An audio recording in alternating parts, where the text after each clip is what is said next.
Mira, mi amor, un poquito más interesante. ¿La respondemos o la dejamos ahí? ¿Qué dices? Entonces, las reformas económicas implementadas durante la década de los 90 permitió estabilizar la economía y, aprovechando un entorno internacional más que favorable, obtener un crecimiento económico sostenible. Se incrementó la riqueza, eso es indudable, nuestro PBI se triplicó. Sin embargo, esta riqueza aparentemente no llegó a todos, o al menos no en la misma proporción. Si bien es cierto, la pobreza monetaria se redujo de más del 50% al 20% en los últimos 30 años, tomemos en cuenta de que para medir este indicador se considera pobre a aquella persona que gane menos de 378 soles al mes. Es decir, mi querido Chibolo Manzanilla, si tú ganas 12.5 soles al día, ya no se te considera pobre. En términos relativos, esa cantidad de personas que no llegaba a ganar más de 12.5 soles al día se redujo del 50% al 20% en los últimos 30 años. Eso es inobjetable y, en términos relativos, repito, es una mejora, sí o sí. Por otro lado, la pobreza multidimensional se redujo de más del 70% hasta un 41%. Cuando hablamos de pobreza multidimensional, es aquella que se mide no tomando en cuenta únicamente el tema monetario, el ingreso monetario, sino también el acceso a servicios básicos tales como agua, luz, desagüe, vivienda, salud, alimentación, etcétera, etcétera. Entonces, hasta antes de la pandemia, la pobreza monetaria se había reducido de más del 50% a un 20% y la pobreza multidimensional de más del 70% hasta un 41%. Verdaderamente, si lo contamos así, suena muy bonito. Comparándonos con cómo nos encontrábamos en la década de los 80, pues deberíamos estar felices y contentos. Sin embargo, es importante ir un poquito más allá de lo que las frías cifras nos pueden dar a entender. Para empezar, 20% de pobreza monetaria quiere decir que más o menos entre 6 a 7 millones de peruanos tienen un ingreso diario menor a 12.5 soles, es decir, no tienen ni para comer. Por otro lado, 41% de pobreza multidimensional quiere decir que tienes más o menos 13 millones de peruanos que no tienen acceso a servicios básicos y elementales para su desarrollo personal. Ahora, tenemos que tomar en cuenta algo muy importante. Si bien es cierto, se ha creado una clase media emergente, esta clase media es muy frágil.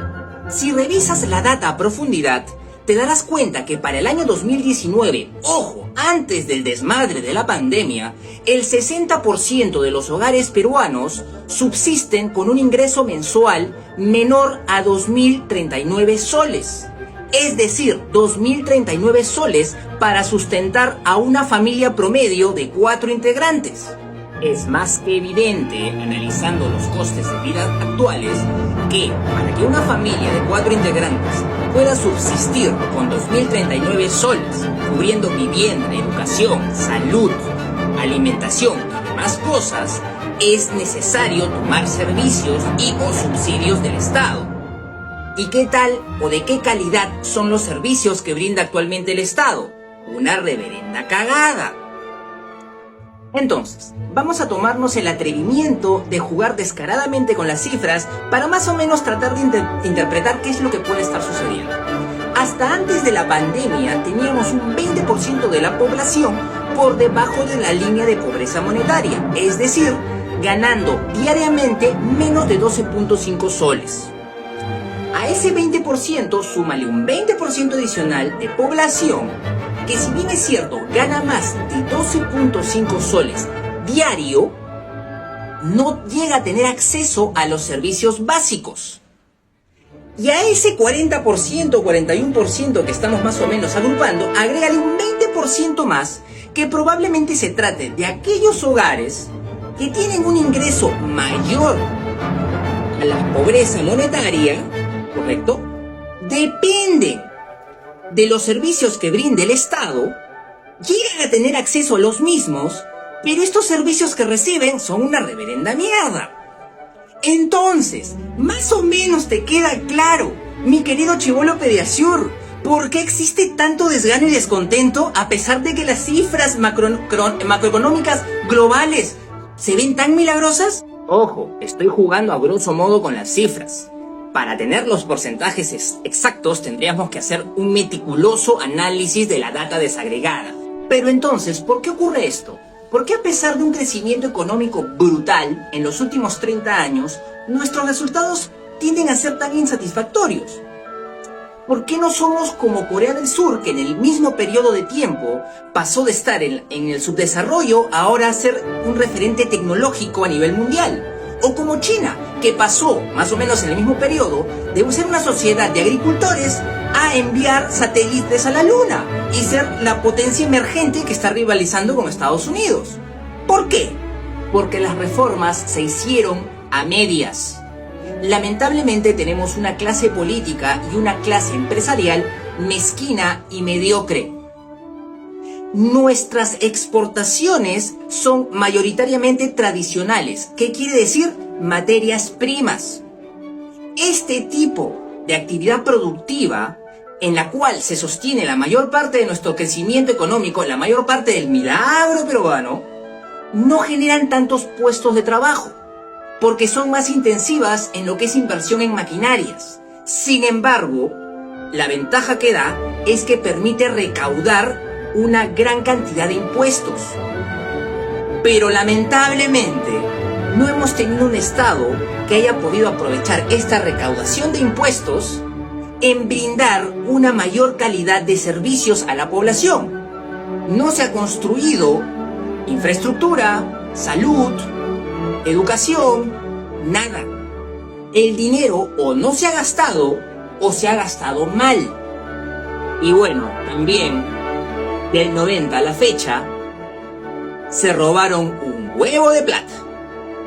Entonces, como les decía, el 70% de nuestras exportaciones son tradicionales, es decir, materias primas. Es por eso que el Perú, al ser un país subdesarrollado, depende tanto del entorno internacional. En cualquier país del mundo, así sea desarrollado, una crisis financiera o económica internacional lo va a afectar. Pero el problema de aquellas economías que dependen mucho de sus materias primas es que el impacto es mucho más intenso. Si se dan cuenta, pasamos de la extrema bonanza de crecer a un 8% a irnos al cacho de manera abrupta. En una economía de primer mundo esto no sucede así. Las ondas se mantienen un poquito más estables. Les impacta, obviamente, pero no es tan catastrófico. Ahora, ¿por qué carajo es que después de 30 años de crecimiento económico, de tener tasas increíbles, de triplicar nuestro PBI, seguimos teniendo tan poca exportación no tradicional? ¿Por qué no tenemos una industria desarrollada? ¿Por qué no brindamos productos y servicios con valor agregados al mundo? ¿Por qué? Porque para poder conseguir eso es necesario que el Estado, las empresas privadas, las universidades e institutos se alíen y apunten al mismo horizonte.